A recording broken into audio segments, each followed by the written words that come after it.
Kalau ini tidak ada motif politik tertentu, ya, maka sebetulnya ini secara hukum normatif, ya, tidak kita campur dengan politik. Ini sebetulnya polisi gampang, mudah. Itu yang penting menurut saya. Masyarakat ini perlu memahami konteks proses of law-nya itu secara teknikal, ya. Jadi jangan sampai ini kita belum masuk bicara substansi undang-undangnya lah, ya. Dari segi prosesnya saja nih, dari segi prosesnya aja sudah tidak seimbang. Tapi menurut saya ini menjadi rumit ini karena memang ada istilahnya pancingan politik dan jebakan politik juga.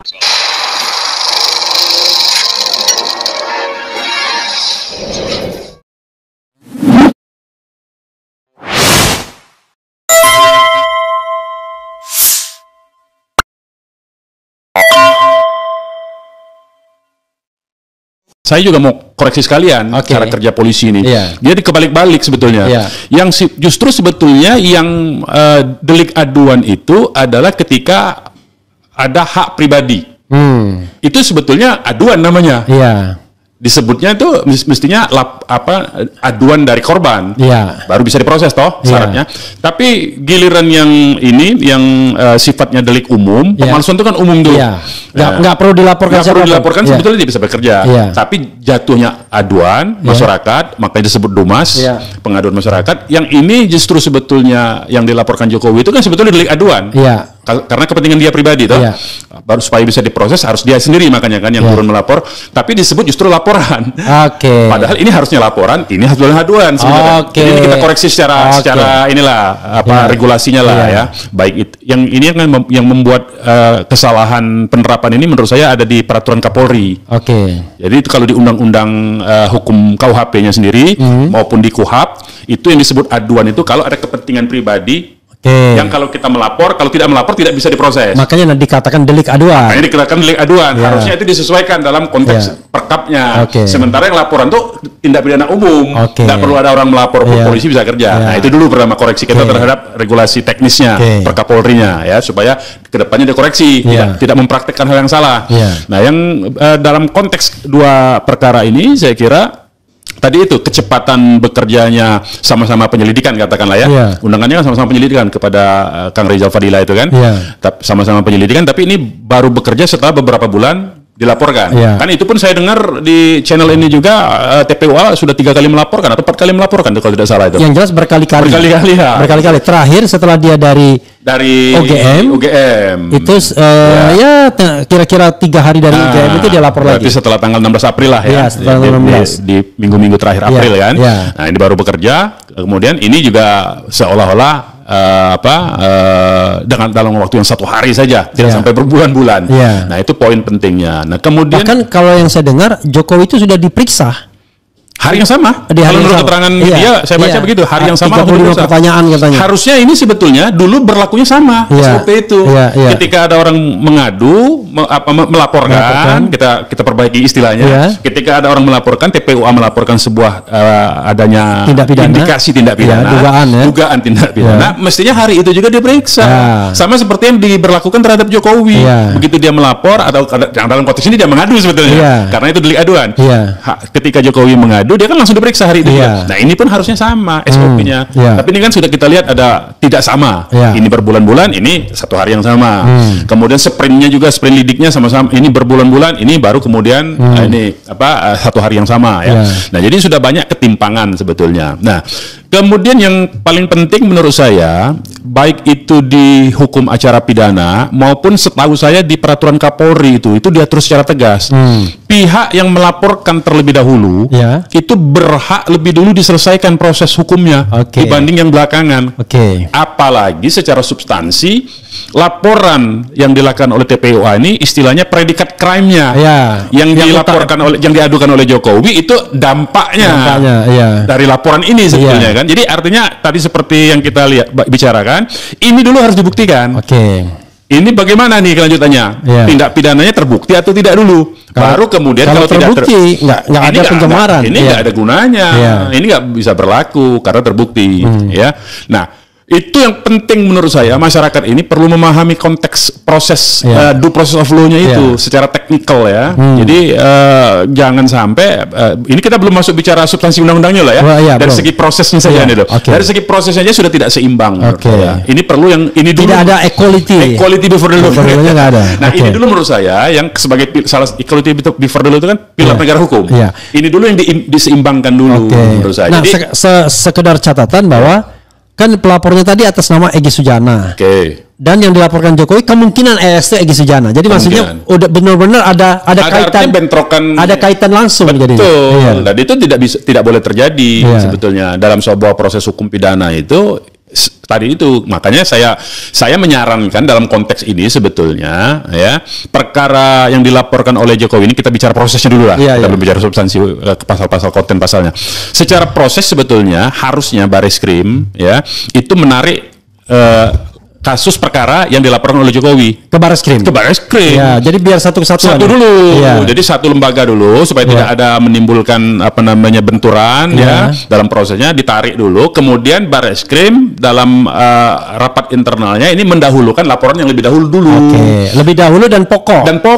Clear karena sebetulnya gampang saja. Kemarin saya nonton di channel ini juga, misalnya saran dari dan ini keinginan dari para pelapor di TPUA. Dilaporkan saja toh perkara ini. Karena kan laporannya jelas tuh. Dugaan sebuah dokumen yang diduga palsu.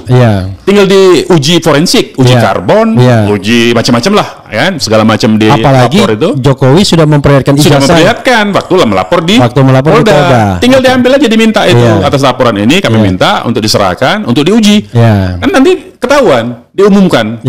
Kalau ternyata apa hasilnya kita tidak tahu, ya umumkan saja. Tidak cukup bukti misalnya. Tidak cukup bukti karena apa misalnya, atau bisa dilanjutkan karena ada dugaannya. Ini sudah proses dulu itu. Clear menurut saya, tidak ramai, tidak heboh.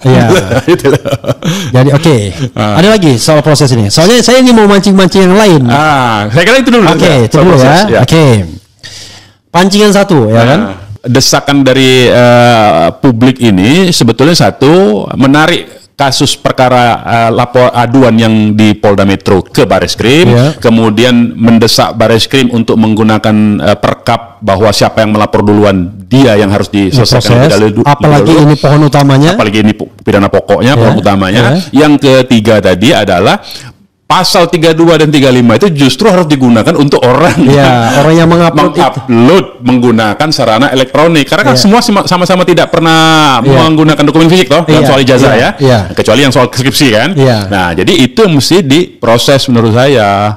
Jadi biar bisa makanya sebetulnya ini kalau persoalan ini tidak ada motif politik tertentu, dan saya akan keluar dari masalah hukum dulu sedikit ya.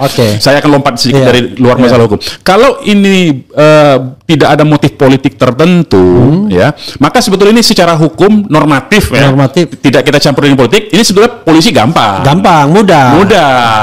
Ibaratnya ini bukti-bukti udah ada semua. Kalaupun dia udah bertebaran sebetulnya. Lalu kemudian apalagi sudah diperlihatkan gitu oleh si pelapor, oleh si pengadunya sendiri kan, tinggal diminta saja sebetulnya. Dan langkah berikutnya sebetulnya nggak perlu banyak-banyak manggil orang, forensik aja.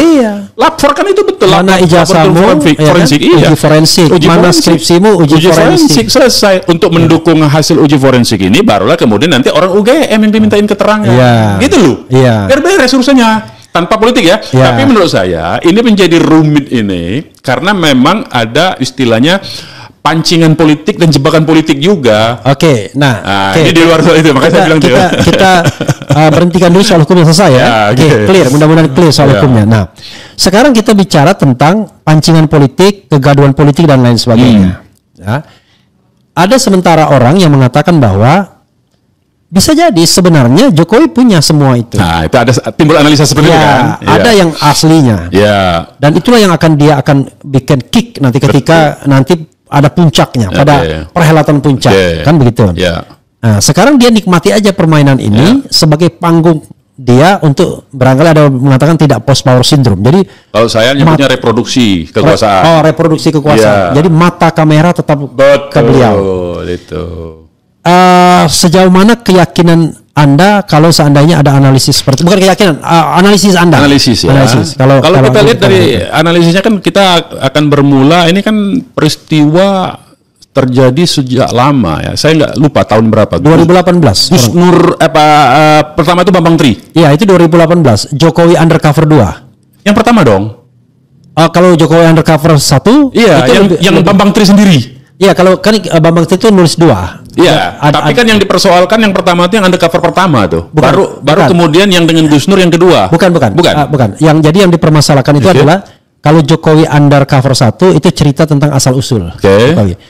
Jokowi undercover 2 selesai bicara tentang sekolah ijazah dan yang kata Bambang Tri SD SMP SMA-nya fake. Ya, itu. Itu yang membuat dia sendirian, belum sama Gus Dur ya? Belum. Nah, itu yang kena 3 tahun kan? Ya, dia kemudian belum dihukum. Lalu berdasarkan buku yang beredar itu, dia diinterview oleh Gus Nur.